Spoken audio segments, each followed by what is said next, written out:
Bonjour, et si vous êtes retraité en France, ou si vous avez un parent ou un grand-parent qui l'est, ne manquez pas ce qui suit. Ce que je vais vous expliquer pourrait faire toute la différence.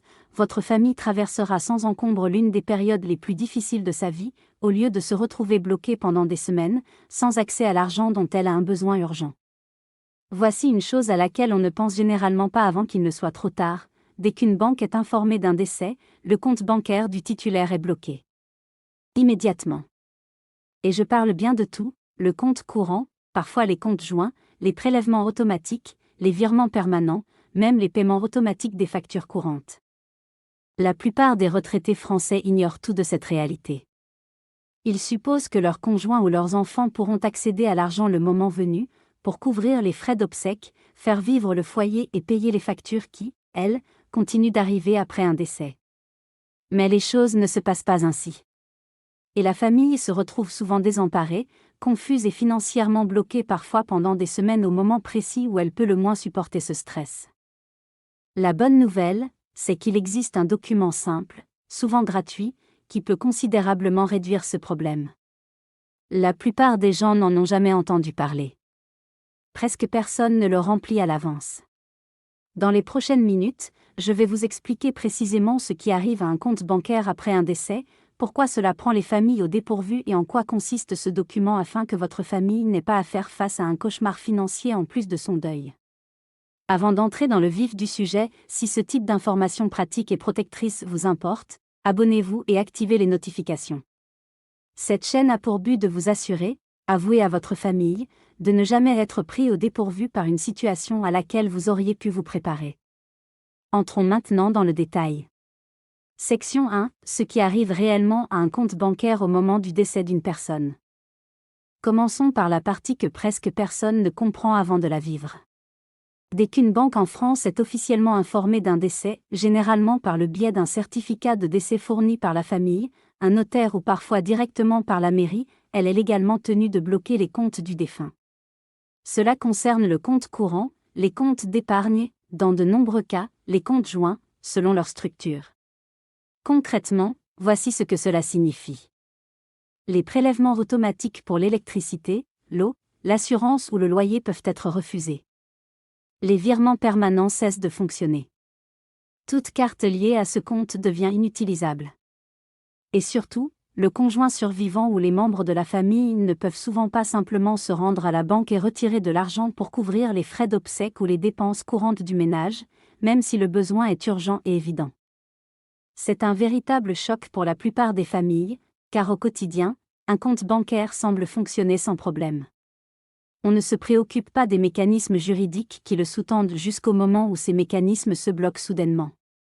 Il existe cependant quelques exceptions qu'il convient de connaître.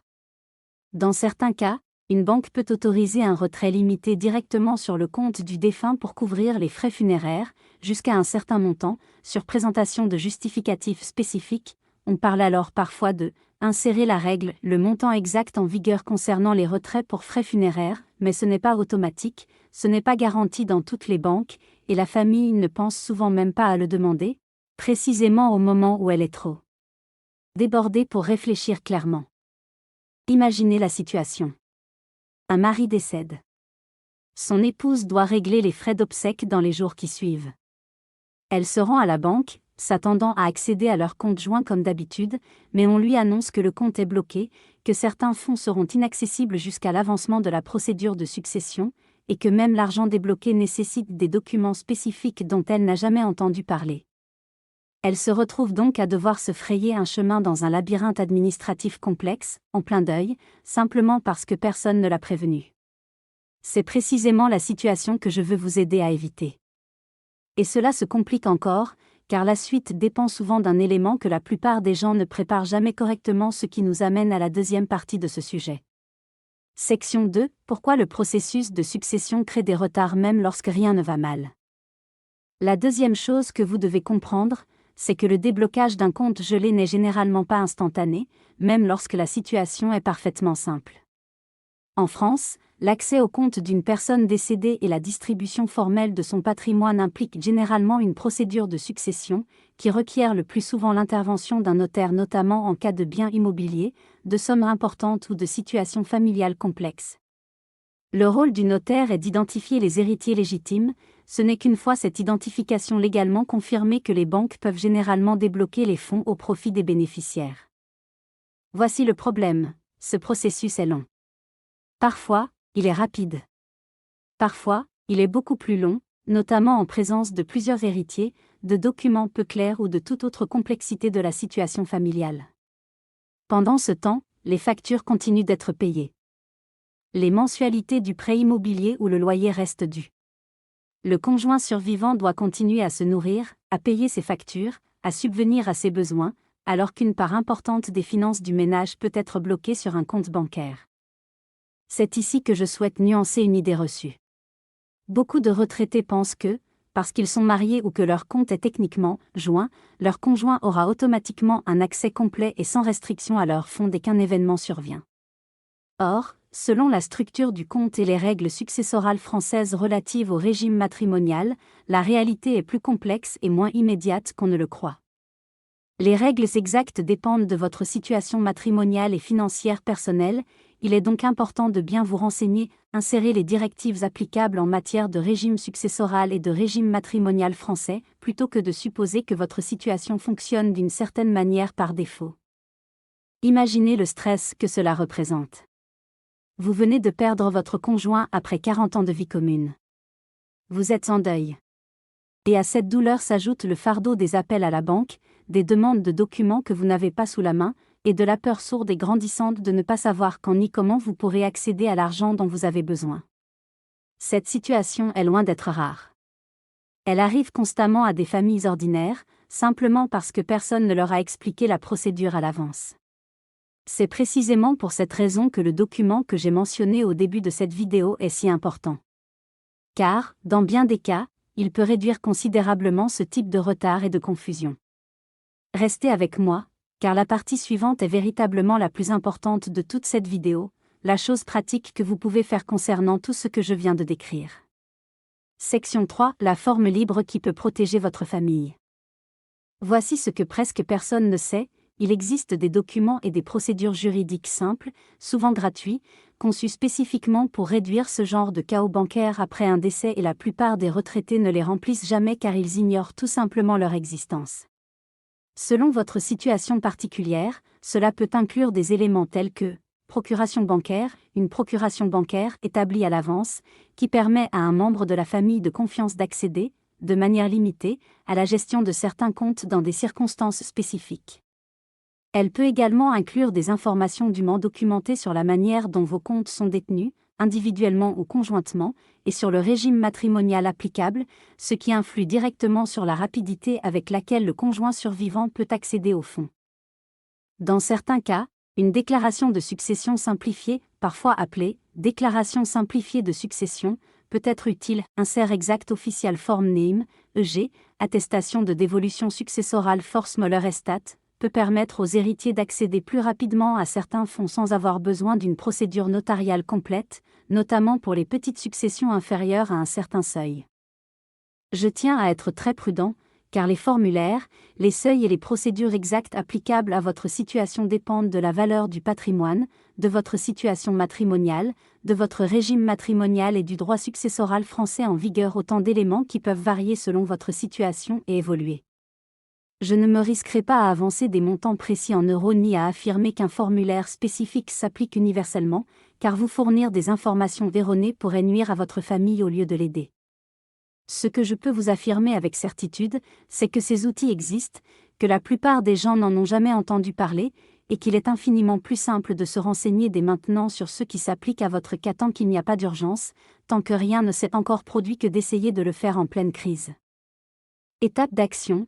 Contactez un notaire ou votre banque directement et demandez-leur précisément ce qu'il adviendra de vos comptes en cas de décès, compte tenu de votre situation matrimoniale et de la structure de vos comptes. Renseignez-vous sur les documents et formulaires, y compris les procédures de succession simplifiées qui pourraient s'appliquer à votre situation. Cette simple conversation, menée à l'avance, pourrait épargner à votre famille des semaines de stress et de difficultés financières dans une période déjà extrêmement difficile. Réfléchissez bien à ce que vous faites. Il ne s'agit pas simplement de remplir des formulaires. Vous soulagez vos proches d'un fardeau, au moment précis où ils seront le moins en mesure de le supporter. Voilà le véritable sens de cette préparation. Voici un point qui mérite réflexion. Ces 3 éléments, le gel automatique des comptes, les délais de succession et le manque d'informations concernant les documents de protection ne sont pas indépendants. Ils s'accumulent. Un compte gelé, associé à une procédure de succession lente et à une famille ignorant les formulaires existants pour l'aider, crée précisément la situation dans laquelle le conjoint endeuillé se retrouve à attendre, désemparé et financièrement exsangue bien plus longtemps que nécessaire. La solution n'est pas compliquée. Mais elle exige d'agir maintenant, tant que vous avez le temps et la lucidité nécessaires pour bien faire les choses, plutôt que de vous démener pour trouver une solution après coup. Pourquoi c'est plus important que la plupart des gens ne le réalisent? Je tiens à être honnête avec vous quant à la raison pour laquelle je réalise cette vidéo. Il ne s'agit pas vraiment des règles bancaires.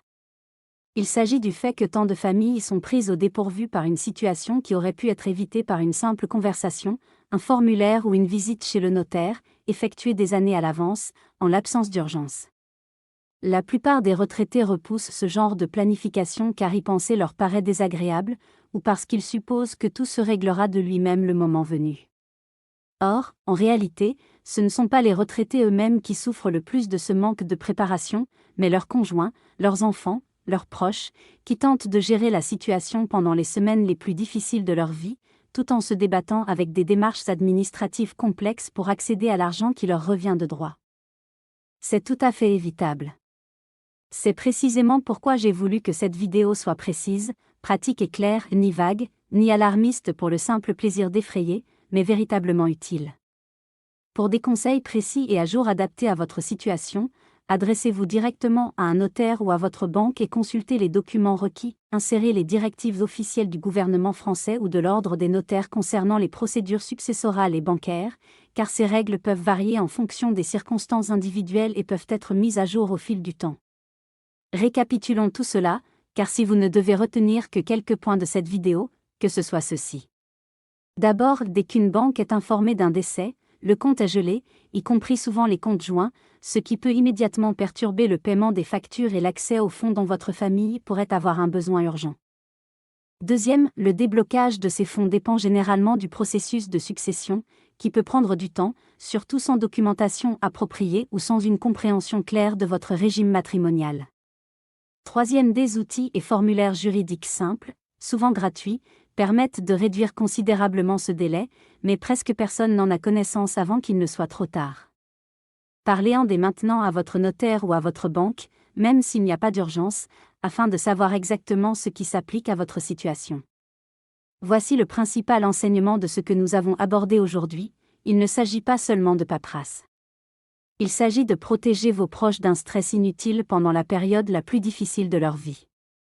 Une simple conversation maintenant, dans le calme, peut épargner à votre famille des semaines de confusion, de retard et de difficultés financières par la suite. Si cette vidéo vous a été utile, merci de faire 2 choses, abonnez-vous pour recevoir d'autres informations pratiques comme celle-ci avant qu'elles ne vous soient utiles, et partagez-la avec un parent, votre conjoint ou toute personne qui vous est chère, car les personnes que cette vidéo protège le plus sont celles que vous feriez n'importe quoi pour préserver de souffrances supplémentaires. Occupe-toi de ça maintenant, tant que tu le peux. Et on se retrouve dans le prochain épisode.